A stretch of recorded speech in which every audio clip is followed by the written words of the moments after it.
ሰላም ነው። እንዴት ነው? ደህና ናችሁ ወይ? እግዚአብሔር ይመስገን። ታስታውሳላችሁ ድሮ የኔ ቢጤዎች 50 ሆነ 1 ብር ስንሰጣቸው ምን ያህል እንደሚያመሰግኑ ምን ያህል እንደሚባርኩ ዘር ማንዘር ይባረክ፣ ውለድ፣ ክበድ፣ በቃ የማይሉት ነገር የለም። እንጀራ ያመጣል፣ ታላላቅ ምርቃቶችን ይሰጠናል። እና በአሁኑ ሰዓት ደግሞ ስትመለከቱ የምትሰጡት ብር በእርግጥ ዋጋ እንደበፊቱ የለውም። ከምስጋና ይልቅ ስትሰጧቸው ምንም የማይመስል ወይም ደግሞ ያለማመስገን ነገር ይታያልና እንደ ኖርማል እንደ ግዴታ ያንተ መስጠት እንደ ኖርማል ላይ ታይቶ ከዛ ደግሞ በመስጠት ላያመሰግኑ ምንም ላይገርማቸው ይችላል። ኢትስ ኦኬ፣ ዋናው አንተ ማድረግ ነው። ስጥ ይሰጣል ምንድን ነው እንደሚል መስጠት ለአንተ መልካም ነው። በመንፈሳዊ ቢሆን ቤትኛው ግን እንግዲህ እኛ እንኳን ሰዎች ሆነን የሚያመሰግኑ የሚባርኩ በምናደርግላቸው ሰዓት በምንሰጣቸው ሰዓት ስለሰጠናቸው ፊታቸው ላይ ደስታ ስናይ እንደዚሁም ደግሞ ሲያመሰግኑ ደስ ካለን የሰማይ አባት እንዴት ነው ስታመሰግኑት ስትባርኩት እንዴት ነው ደስ የማይለው? መዝሙረ ዳዊት ምዕራፍ 103 ላይ ከቁጥር 1 ጀምሮ ስንመለከት እንደዚህ የሚል ቃል አለ። ነፍሴ ሆይ እግዚአብሔርን ባርኪ፣ አጥንቶቼ ሁሉ የተቀደሰ ስሙን። ነፍሴ ሆይ እግዚአብሔርን ባርኪ፣ አጥንቶቼ ሁሉ የተቀደሰ ስሙን። እዚህ የማይናገሩ አጥንቶች እንኳን ለእግዚአብሔር ክብርና ምስጋና ሊሰጡ ይገባል። ውጫዊ አካል ቢሆን ውስጣዊ ማንነት ነፍስ ቢሆን መንፈስ ቢሆን ስጋ ቢሆን ለእግዚአብሔር ክብር ሊሰጡ ይገባል ማለት ነው። እና ምስጋናውን ሁሉ አትርሺ። ብዙ ነገር ያደረገልሽን ጌታ ከወደቅሽበት ያነሳሽ፣ ታሪክሽን የቀየረው የማይገባሽን ቦታ ላይ ያስቀመጠሽን ምስጋና ልትሰጪው ልታከብሪው ይገባል። እግዚአብሔር ባርኪ፣ ምስጋናውን ሁሉ አትርሺ፣ ኃጢአትሽን ሁሉ ይቅር የሚል ምናልባት ልክ እንደ ጴጥሮስ ከአንዴም 2-3 ክደን ይሆናል፣ ከሱም በላይ ክደን ይሆናል። በምንናገረው በምናስበው በምንተገብረው ብዙ አቅጣጫ እግዚአብሔርን በድለን ይሆናል። ግን ልክ መዝሙረ ዳዊት ምዕራፍ 23 ላይ እንዳለው ቸርነትና ምሕረት በሕይወቴ ዘመን ሁሉ ይከተለኛል እንደሚል እየተከተለ እየበደላችሁ እያጠፋችሁ እሱ ግን እየተከተለ ምሕረትን እያደረገላችሁ ቸርነትን እያደረገላችሁ ሌላ በቤቱ የምትቀጥሉበትን እድል፣ ሌላ በቤቱ የምትጸኑበትን እድል፣ ሌላ ህብረት የምታደርጉበትን እድል እየሰጠን ያጸናችሁ፣ ያበረታችሁ፣ ያጠነከራችሁ፣ ያቆማችሁ እግዚአብሔር ነው እና ኃጢአትሽን ይቅር ማለቱ ቀላል ነገር አይደለም። ከሞት ወደ ህይወት ላይ የተሻገርሽበትን ከጨለማ ወደሚደነቅ ብርሃን የመጣሽበትን ታሪክሽን የቀየረውን እግዚአብሔር ከአመድ ላይ ከትቢያ ላይ ያነሳውን በአዳም ምክንያት በአንዱ አዳም ምክንያት ወደ ኃጢአት፣ ወደ ሞት፣ ወደ እርግማን፣ ወደ ባርነት፣ ወደ ቀንበር፣ ወደ መሸከም፣ ወደ ክፉ መስመር ውስጥ የገባ ነው። ወደ ገደል የተነዳ ነው። ከገደል ላይ ያወጣን፣ ከሞት አፋፍ ላይ ያወጣን፣ ቀንበራችን የሰበረልን፣ ወጥመድ ተሰበረ እኛም አመለጥን እንደሚል ወጥመዳችን ሰብሮ ያስመለጠንን ጌታ፣ ከኃጢአት ባርነት ያወጣንን ጌታ፣ መታወቂያችንን የቀየረውን ጌታ ኃጢአትሽን ሁሉ ይቅር የሚል ሃሌሉያ። ኃጢአትሽን ይቅር ማለቱ ብቻ ከሞት ወደ ህይወት መሻገርሽ ብቻ፣ ከዘላለም ሞት ወደ ዘላለም ህይወት መሻገርሽ ብቻ ከመኪና ይበልጣል፣ ከቤት ይበልጣል፣ ከትዳር ይበልጣል፣ ከየትኛው በዚህ ምድር ላይ አሉኝ ከምትያቸው ውድ ነገሮች ሁሉ ይበልጣል። በቀራንዮ አደባባይ ላይ ተሰቅሎ ህይወቱን ሰጥቶ የፍቅርን ጥግ አሳይቶ ህይወትን መስጠቱ ከሞት ወደ ህይወት ማሻገሩ አስቀላል አይደለም። ማንም እወድሃለሁ የሚል እወድሻለሁ የሚልሽ እንኳን ሊሞትልሽ እንኳን ሊሰቀልሽ ቀርቶ አይታመንልሽም፣ አይታመንልን። ግን እስከ ሞት ድረስ የወደደ ዋጋ የከፈለልን በዋጋ የገዛ የማይገባን ክብር የሰጠ ለእኛ የሚገባው የነበረው ስቅላት ነው። ለእኛ የሚገባው የነበረው ሞት ነው፣ ውርደት ነው። የምናጠፋው ጥፋትና እሱ የነገረን አይገናኝም። ግን ምሕረትን እየሰጠን ቸርነትን እየሰጠን ርኅራኄን እያደረገልን ሌላ የምንጸናበት የምንበረታበት የምንጸናበትን አቋም የምንይዝበትን መንገድ እየፈጠረልን ያጸናን ያበረታን የዘላለም ሕይወትን የሰጠን እሱ ነውና ለክርስቶስ ኢየሱስ ምስጋና ልንሰጠው ልናወድሰው ከፍ በል ልንለው ይገባል። ምንም እንኳን ቃላቶች ባይመጥኑትም፣ ምንም እንኳን የምስጋና ቃላቶች ቢያንሱትም፣ ምንም እንኳን ዜማ፣ ግጥም፣ ድምፅ ባይመጥኑትም፣ ስብከታችን ባይመጥነውም፣ ርዕሱ ባይመጥነውም፣ የምንለው ነገሮች ሁሉ ባይመጥነው፣ ግን ርዕስ ሊሆን የሚገባ እሱ ነው። ሊሰበክለት የሚገባው እሱ ነው።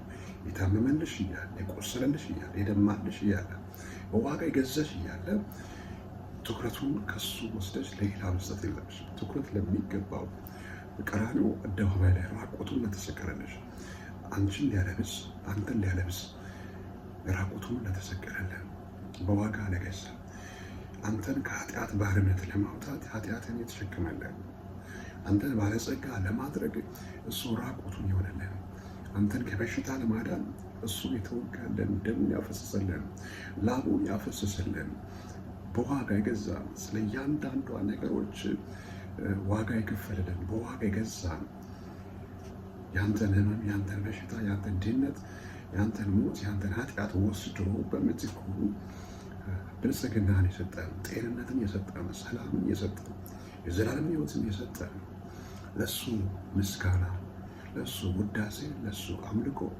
ለሱ ክብር መስጠት ይገባል ማለት ነው። ሌላው ኃጢአትሽን ሁሉ ይቅር የሚል ካለ በኋላ ደዌሽን ሁሉ የሚፈወስ ሃሌሉያ። ነፍሴ እግዚአብሔር ባርኪ ያለ ነው። ጡቶቼም ታላቅ ስም ነበር። ኃጢአትሽን ይቅር የሚል ደዌሽን የሚፈወስ ጤና ስለሰጠሽ ስለምትበዩ ስለምትጠጪው ስለመቀመጥሽ ስለመነሳትሽ ስለመሄድ ስለመግባትሽ ስለመውጣት ማመስገን ይገባል። ለምሳሌ አንዳንድ ሰዎች የሚገርም የሆነ ሀብት ኖሯቸው ቡፌ ያዘው ወይም ሼፍ ቀጥረው መብላት መጠጣት የሚያስችል አቅም ኖሯቸው ግን ሐኪም እንዳይበሉ የከለከላቸው ምግቦች ይኖሩና እንዳይጠጡ የከለከላቸው መጠጦች ይኖሩና ሰዎች ሲበሉ ሰዎች ሲጠጡ ምናልባት እስኪቀና ድረስ የሚገደብበት ሁኔታ አለ። መብላት እያማረው መብላት የማይችልበት ሁኔታ አለ። እንደዚሁም ደግሞ አንዳንድ ሰዎች መጸዳዳት እየፈለጉ መጸዳዳት እንኳን የማይችሉበት ደረጃ የሚደርሱበት አለ። በየሐኪም ቤቱ ሄዳችሁ እንኳን ብታዩ መተንፈስ ያቃታቸውን፣ መጸዳዳት ያቃታቸውን፣ መብላት ያቃታቸውን፣ መጠጣት ያቃታቸውን፣ መቀመጥ ያቃታቸውን፣ መገላበጥ ያቃታቸውን ታያላቸውና እናንተም ጤና ስለሰጣችሁ በስነ ስርዓት መቀመጣችሁ፣ መነሳታችሁ፣ መሄዳችሁ፣ መግባታችሁ፣ መውጣታችሁ እንደ ቀልድ አትዩት። ስለ እያንዳንዱ ነገር እግዚአብሔርን አመስግኑት። አንዳንዶች መኪና ስለሌላቸው ያዝናሉ፣ ግን እግር ስላለ አመስገን። እግር የሌለው ደግሞ አለ። አንዳንዶች ቤት ስለሌላቸው ያዝናሉ፣ በረንዳ ደግሞ ያድሯል። ዝናብና ፀሐይ ይፈራረቅባቸዋል።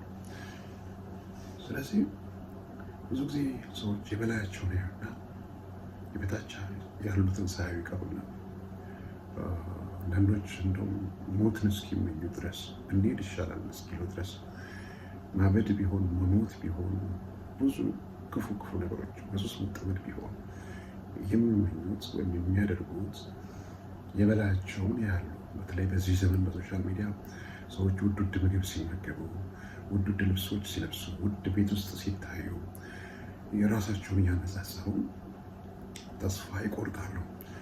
ግን ከዛ አንጻር አይደለም አንተ ማየት ያለብን። ለምሳሌ ከመጀመሪያው ራሱ ነግራቸው ሌላው እንኳን ቢቀር እግዚአብሔር አንድያ ልጁን ውድ ልጁን ምትክ የሌለው ሰጥቶ የዘላለም ሕይወት መስጠቱ ብቻ ከገንዘብ ይበልጣል፣ ከመኪና ይበልጣል፣ ከቤት ይበልጣል፣ በምድር ላይ ከምናያቸው አርቲፊሻል በሆኑ ነገሮች ሁሉ ይበልጣል። ያንተ ነፍስ በገንዘብ የሚገዛ አይደለም፣ በሚሊዮን ብር የሚገዛ አይደለም። አንድ አይን እንኳን ቢጠፋ በሚሊዮን ብር አገዘው ማለት ነው፣ እንኳን ነፍስ ማለት ነው። እና እግዚአብሔር ያደረገልህ ነገር ስታስበው፣ እግዚአብሔር የሆነልህ ነገር ስታስበው ከቁሳቁስ ጋር አታወዳድረው ነበር።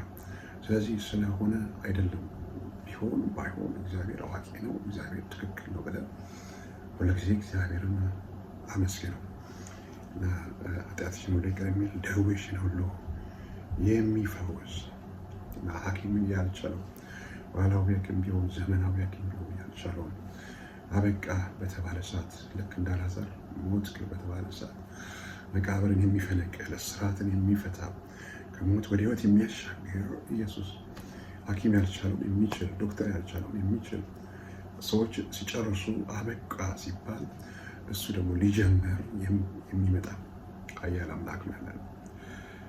ዳንኤልን ከአንበሳ ጉድጓድ ጎትቶ ያወጣ ሃሌሉያ፣ አንበሶቹን ትራስ ያደረገ ኃያል አምላክ ያድናል፣ ይታደጋል እና ደዌን ሁሉ የሚፈውስ ሕይወትን ከጥፋት የሚያድናት ሕይወትን ከጥፋት የሚያድናት ምናልባት ጠላት ባለ በሌላ ሄዶ ማታ ቢሆን ቀን ቢሆን በተገኘው አጋጣሚ በምትወጣው በምትገባው ሁሉ ላይ አንተን ለማጥቃት ያንተ መኖር የሰለቸው ያንተ መግባት መውጣት ያልወደደው ምንም እንኳን ሳይኖር ምናልባት አንዳንዴ አምሮብህ ስትወጣ ወይም ለብሰህ ስትወጣ አጌጠህ ስትወጣ አጌጠሽ ስትወጪ ከመሬት ተነስቶ አንቺን ማየት የማይፈልግ መንፈስ ነበር። ሊዋጋ ሊገዳደር ቀስቱን ሊወረወርብሽ ይችላል። ከሚታየውም ከማይታየውም ከጠላት ፍላጻ የሚያድን ሃሌሉያ እግዚአብሔር ነው። ሕይወትሽን ከጥፋት የሚያድናት በምሕረትና በቸርነቱ የሚከለለሽ ጠላት ምናልባት በጎ ነገር እንዳይታይ መልካም ነገር እንዳይታይ አይነ ጠላትነት ሊከልልህ ይችላል። መልካም ስራ እንዳታይ፣ መልካም ትዳር እንዳታይ፣ መልካም አገልግሎት እንዳታይ፣ በጎ የሆኑት ነገሮች ሁሉ እንዳይታዩ ሊጋርድ ሊከልል ያለ የሌለ አቅሙ ይጠቀማል። እግዚአብሔር ግን በምኑ ነው የሚከልል? በምሕረትና በቸርነቱ።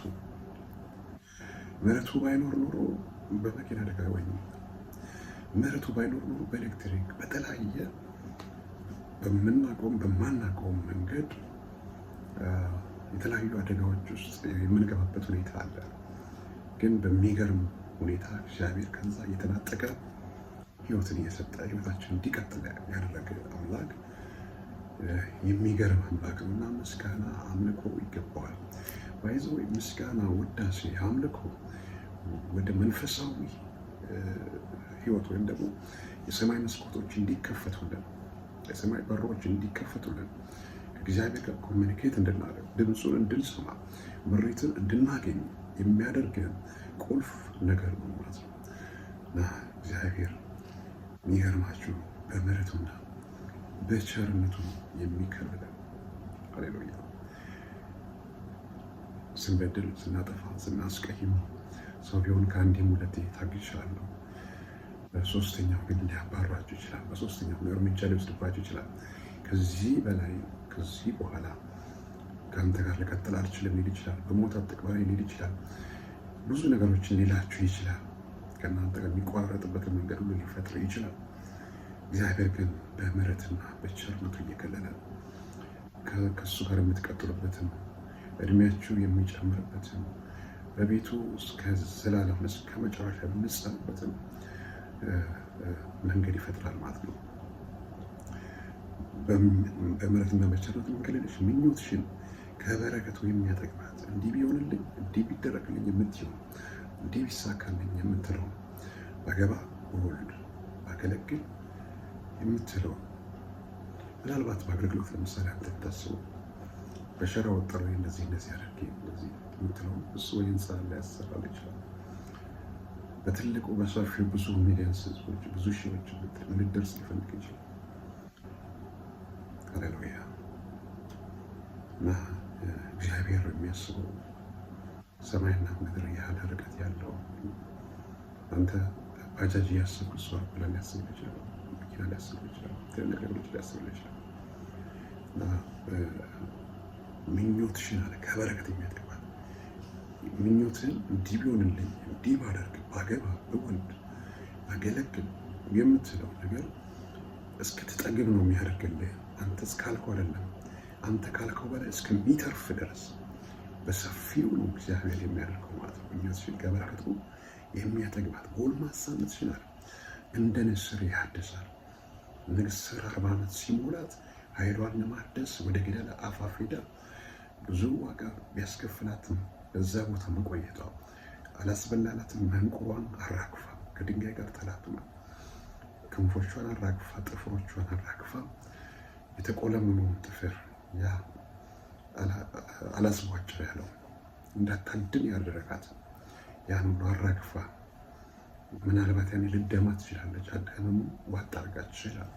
አዲስ ቆዳ፣ አዲስ መንቁር፣ አዲስ ጥፍር፣ አዲስ ቆዳ ለብሳ በፊት ከምትበረው በረራ በፊት ከምትወጣው አወጣጥ በላይ በልዩነት በልዩ ክብር እንደምትወጣ እንደምትሄድ ልክ ጎልማሳነት ማለት እድሜ ከፍ እያለ የሄደበት ሰዓት ላይ አንተ ምናልባት አረጀው የምትልበት ሰዓት ከዚህ በኋላ እንደ ወጣትነቴ እንደ ልጅነቴ ወራት አልሮጥም፣ አክቲቪቲ ምን ሁሉ ነገር ውበቴ ብዙ ነገሮች ይቀንሷል ድሮ ነበረ እንጂ በምትለው ሰዓት ላይ ግን እሱ ምን ያደርጋል? ክብርን ይጨምራል፣ ከፍታን ይጨምራል።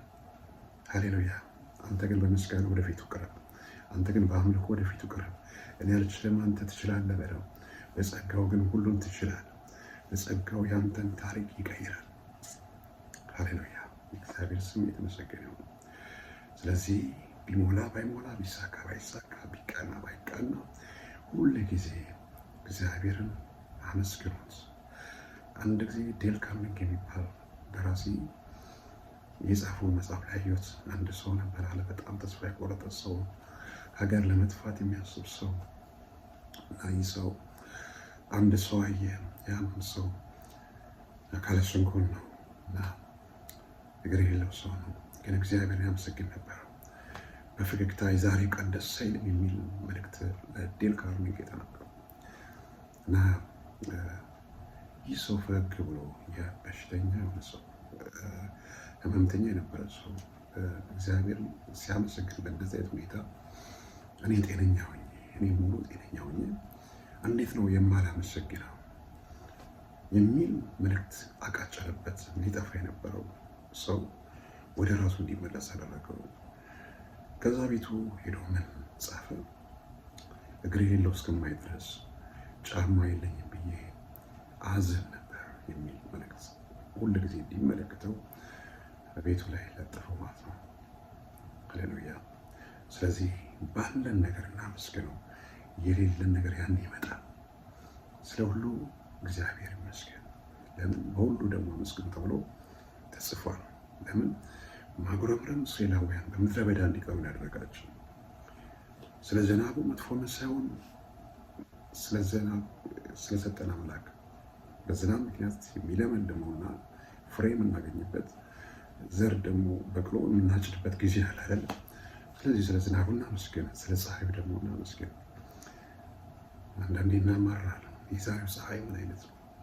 የዛሬው ዝናብ ምንድን ነው? በቃ እያንዳንዱ የምናጉረመረማቸው የምናማርርባቸው ነገሮች እንደ ቀልድ እንደ ልምድ ይሆንና ደስታውን ማግኘት ይናፍቀናል። ባለን ነገር እንዳንረካ ያደርገናልና ስለዚህ ባለ መርካት ባለ ማመስገንን እንልመድ። የዛሬ መልእክቴ ነው። ምናልባት የመልእክት ተመችቷችሁ ሆነ ሼር አድርጉ፣ ኮሜንት ጻፉ፣ ላይክ አድርጉ። ስለምታደርጉ ማሞች ጋር አመሰግናለሁ። ተባረኩልኝ። ወዳችኋለሁ።